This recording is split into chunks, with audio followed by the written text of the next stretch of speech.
Bismillahirrahmanirrahim.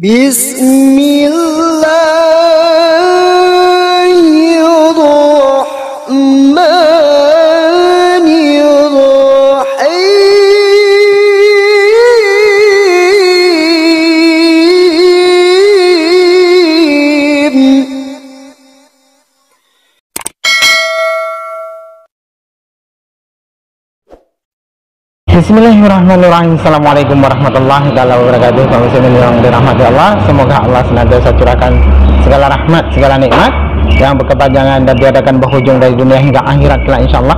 Dan Allah pun kumpulkan kita para kaum muslimin di bawah naungan aras Allah beserta para nabi, beserta para orang-orang yang Allah kasihi, Allah sayangi, Allah cintai insyaallah, di bawah naungan aras Allah kelak, di mana tiada naungan selain daripada naungannya insyaallah. Amin amin Allahumma amin. Kaum muslimin, hari ini saya akan mengunggah sebuah video di mana Saifuddin yang konon katanya mengaku adalah seorang guru besar ya di dalam sebuah pesantren, namun ketika dia membacakan ayat-ayat Al-Quran pun dia tidak bisa gitu ya. Susah katanya membacanya. Nah inilah ya, kafir ini memang kadang-kadang bikin kita ketawa betul ya. Jadi saya sendiri yang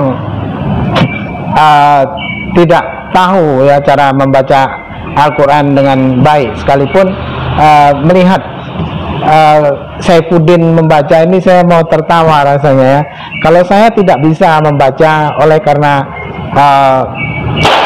saya memang dahulunya bukan Islam, dan seandainya pun saya tidak pandai membaca wajar karena memang saya juga dahulunya bukan Islam ya. Jadi seandainya pun saya membaca pun terbata-bata itu pastinya ya. Namun ini untuk Saifuddin Ibrahim yang katanya Islam dari semenjak lahir, dan dia adalah seorang kiai katanya ya, seorang pengajar di sebuah pesantren, menjadi seorang guru besar ya, hadis maupun Quran, tapi ketika membaca Al-Quran dia tidak bisa. Jadi wajar kalau dia tuh murtad pada akhirnya. Oleh karena apa? Kebodohan, dia frustasi oleh karena ketika dia sekolah itu tidak pernah lulus ya, tidak pernah lulus, sehingga dia tuh frustasi. Nah mungkin disinilah ada letak rasa sakit hati, lalu dia ikut misionaris ataupun mendapat menerima tawaran dari orang-orang Kristen untuk menjadi murtad dan menjadikan orang-orang Kristen menjadikan dia adalah seorang gembala kan begitu. Jadi nah disinilah letak kebodohan Saifuddin itu semakin nyata gitu ya. Dan ini malah menyatakan bahwasanya dia tanah Palestina itu katanya tanahnya orang Yahudi ya. Nah ini suatu kebodohan. Orang Yahudi memang diberikan oleh Allah tanah yang dijanjikan itu, namun Yahudi menolak. Nah itu maka ketika dibawa oleh Musa itu Yahudi menolak, maka Allah haramkan selama 40 tahun untuk masuk ke Palestina. Nah maka orang-orang Yahudi kala itu tersesat di padang gurun ya. Jadi berserak hingga ke negara-negara Eropa maupun di belahan bumi lainnya gitu ya, jadi pengembara. Karena memang Bani Israel itu hingga detik ini ya sesungguhnya banyak sekali rabi-rabi yang mengatakan bahwasanya orang Yahudi memang tidak boleh mendirikan negara, karena memang apa, Yahudi itu tidak mempunyai negara gitu ya, tidak mempunyai tanah air. Karena ketika Allah janjikan tanah yang dijanjikan itu mereka sudah menolaknya. Nah oke, demikian kaum muslimin ya, kita akan tengok kebodohan Saifuddin Ibrahim di saat dia membaca Al-Quran dan membacakan tentang bagaimana sejarah itu ya. Oke, demikian kaum muslimin videonya. Apakah Palestina itu tanah Yahudi atau tanah Arab? Sertifikat pertama itu adalah Alkitab berkata bahwa segala tanah yang ada di sekitar situ adalah yang disebut dengan tanah perjanjian, tanah milik Israel, tanah Yahudi. Sertifikat kedua adalah Al-Quran, diklaim oleh orang Islam bahwa tanah Masjidil Aqsa itu adalah tanah orang Arab. secara nalar hukum akan mengatakan bahwa sertifikat pertama lah yang benar, sertifikat pertama yang sahih. Nah, saudara-saudara, kita buka di dalam Al-Quran. Oh, kita ngomong dulu tentang Alkitab, bahwa Tuhan misalnya di Ulangan 31 ayat 20, 31 ayat 20, sebab aku akan membawa mereka ke tanah yang kujanjikan dengan sumpah kepada nenek moyang mereka, yaitu tanah yang berlimpah-limpah susu dan madunya. Mereka akan makan dan kenyang dan menjadi gemuk, tetapi mereka akan berpaling kepada Allah lain dan beribadah kepadanya. Aku ini akan dinista mereka dan perjanjianku akan diingkari oleh mereka. Memang itu yang terjadi atas orang-orang Yahudi, karena tidak percaya kepada Yesus Kristus sebagai perjanjian yang baru dari perjanjian mereka. Tapi yang jelas tanah itu adalah tanah di mana mereka harus ikut dengan perintah Tuhan, yang dimana mereka itu akan dikeluarkan dari perbudakan di tanah Mesir menuju tanah perjanjian yang dijanjikan dengan sumpah dengan nenek moyangnya, bahwa Allah akan mengeluarkan mereka dari tanah Mesir menuju tanah perjanjian, yaitu Baitul Maqdis, tanah yang dikuduskan, yang disucikan itu. Nah, Yosua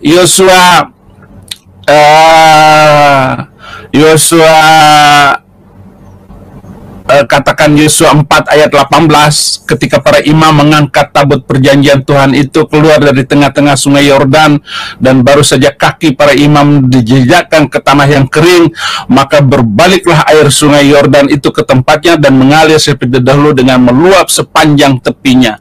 Jadi tadi tanahnya luar biasa, dan ketika tabut perjanjian itu dilewatkan, itu airnya surut begitu. Tetapi ini adalah mukjizat zaman itu.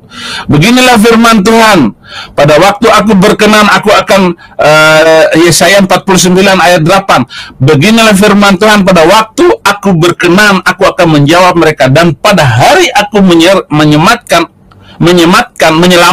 aku akan menolong engkau. Aku telah membentuk dan memberi engkau menjadi perjanjian bagi umat manusia, untuk membangun bumi kembali dan untuk membagi-bagikan tanah pusaka yang sudah sunyi sepi.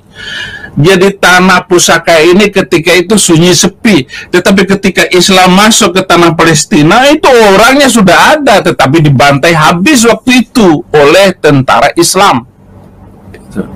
Ini kejadiannya setelah Nabi Muhammad meninggal.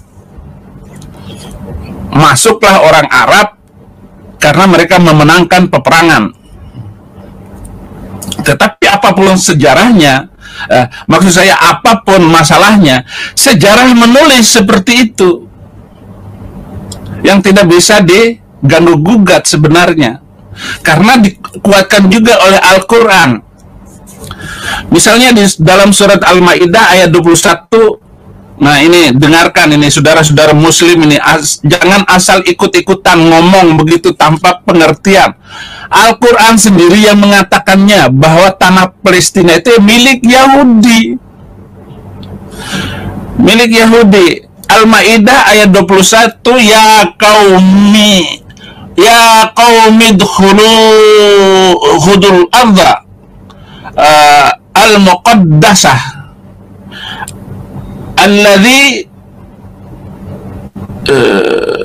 kataballahu lakum wala tartaddu ala adbarikum. Susah sekali bacanya. Fatan kalibu khosirin. Oh gitu. Ini namanya dulu dengan mudah mengenum.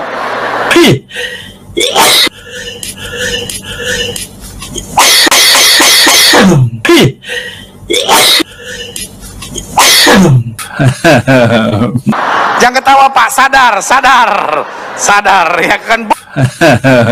Itu namanya gila dan bego, saudara. Nah, demikian tadi kaum muslimin ya, dimana Saifuddin itu memang benar-benar sebenar-benarnya manusia bodoh, dimana dia tidak tahu isi Al-Quran, itu tidak tahu, malah mengesahkan tentang bagaimana sejarah orang Israel katanya diserang umat Islam. Ini otaknya di mana? Katanya sejarah itu menuliskan, tertulis di mana? Buku yang mana? Sejarah yang mana? Itu loh.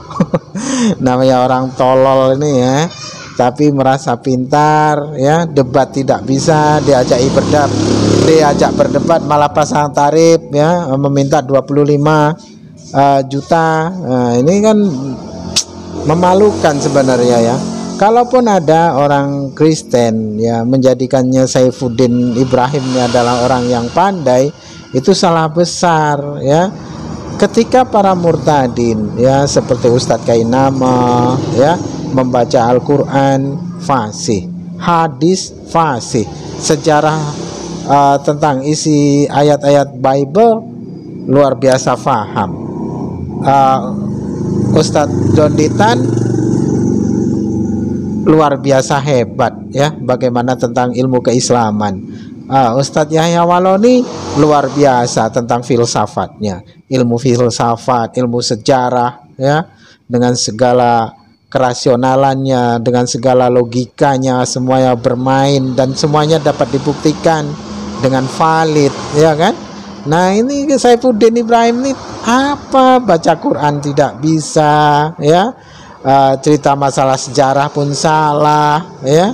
Terus katanya umat bangsa Israel itu dibantai oleh umat Islam sepeninggalan Nabi Muhammad di Palestina. Sejarah dari mana yang mencatat itu? Malah yang membantai itu tentara salib ya, orang-orang Romawi. Cumananya Saifuddin Ibrahim itu otaknya tuh dijamban, betul-betul dijamban Saifuddin Ibrahim ini. Orang tidak punya malu menurut saya. Debat tidak bisa, jangankan debat sama para guru-guru ya, debat dengan saya pun malah main blokir ya, maki-maki, setelah memaki-maki memblokir. Saifuddin Taipuddin ya, mulutnya ya, tengok tuh mukanya seram angker ya, nampak betul ahli neraka, orang yang bakal menjadi keraknya neraka.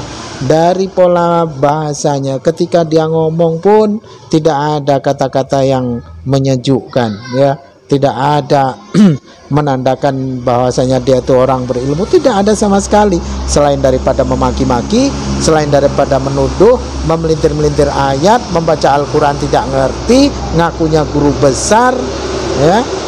Kedustaan yang selalu dipamerkan oleh Saifuddin Ibrahim itu, kebodohan yang ada pada dirinya yang selalu digaungkan dari mulutnya ya, yang terlontar dari lesan jahatnya, dari lesan bodohnya, dari lesan jahiliyahnya. Ini menandakan orang yang tidak berilmu. Ketika orang berilmu itu akan selalu berkata, yang keluar dari mulutnya itu hikmah ya, kalimat-kalimat hikmah yang terlontar, yang keluar, untayan kata-kata yang keluar dari lisannya itu pasti kata-kata hikmah, bukan kata-kata makian, bukan kata-kata hinaan, bukan kata-kata celaan, bukan kata-kata tuduhan, bukan kata-kata yang menghinakan ya.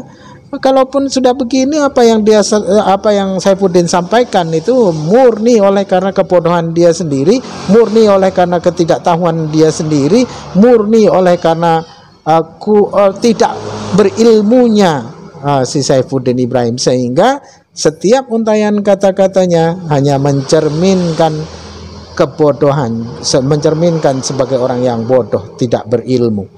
Nah, tentang sejarah pun sudah salah ya, baca kitab Al-Quran juga tidak ngerti, dikasih ayat tentang Bible juga marah ya.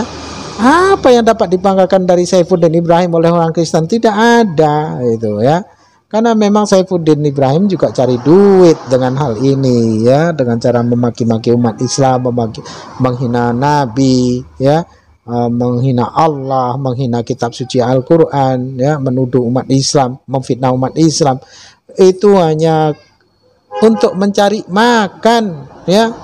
Saifuddin Ibrahim ini, si Saifuddin Ibrahim ini. Jadi yalah, menurut saya hanyalah mulutnya saja yang besar tuh, mulutnya. Kalau dia ngomong tuh sambil mabuk, saya yakin sekali dia sambil mabuk, karena orang mabuk itu ketahuan, ya. Apalagi macam saya ini pernah jadi pemabuk, jadi saya paham bagaimana ucapan-ucapan seorang pemabuk, bagaimana dia dalam keadaan mabuk itu saya paham, gitu ya.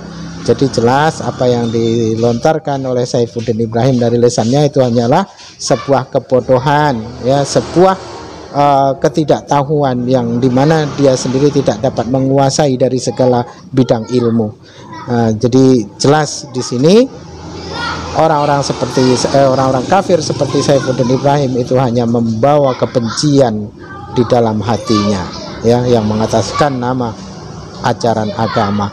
Oke, demikian saja kaum muslimin yang dapat saya sampaikan. Semoga menjadi sebuah ibrah bagi kita semua, dan Allah pun merahmati kita, dan Allah pun murahkan dari segala urusan bagi kita semua, dan Allah pun jauhkan kita dari segala bala, dan Allah pun teguhkan keimanan kita hanya kepada Allah Ta'ala saja, di mana tiada Tuhan selain daripada Allah Sang Pencipta alam semesta.